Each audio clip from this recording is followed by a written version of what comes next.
Hello అండి, welcome to my channel. మీరు మన ఛానల్ని ఫస్ట్ టైం కనుక చూస్తున్నట్టయితే సబ్స్క్రైబ్ చేయండి, ఇంకా లైక్ కూడా చేయండి.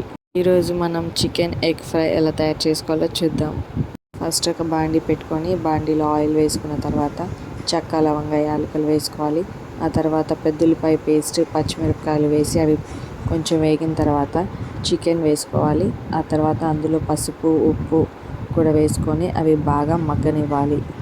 తర్వాత అందులో కొంచెం పుదీనా కూడా వేసుకొని ఒక 10 మినిట్స్ పాటు లిడ్ పెట్టుకోవాలి. ఆ తర్వాత చికెన్లో వాటర్ అనేది వస్తాయన్నమాట, అవన్నీ ఇంకిపోయేంత వరకు బాగా వేయించుకోవాలి. అలా వేయించుకున్న తర్వాత కొంచెం నేను చూపించినట్టు కొంచెం బాగా రోస్ట్ అయ్యేంత వరకు వేయించుకోవాలి.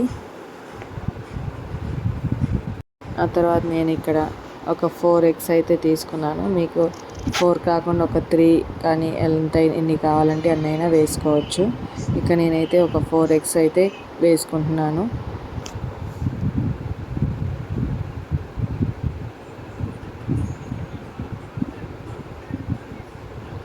అలా వేసుకున్న తర్వాత ఒక 2 మినిట్స్ అంతే ఉంచి తర్వాత చిన్నగా కలుపుతూ ఉండాలి. ఎగ్ కూడా బాగా ఫ్రై అవ్వాలన్నమాట. అలా ఫ్రై అయిన తర్వాత అందులో కొంచెం జీలకర్ర పొడి, ధనియాల పొడి, గరం మసాలా, ఎండు కొబ్బరి పొడి, కారం, కొంచెం కొత్తిమీర కూడా వేసుకొని బాగా మిక్స్ చేసుకోవాలి. అలా మిక్స్ చేసుకున్న తర్వాత ఒక 5 మినిట్స్ అంతే వేగనిచ్చుకోవాలి. ఆ తర్వాత ఇంకా సర్వ్ చేసుకోవడమే.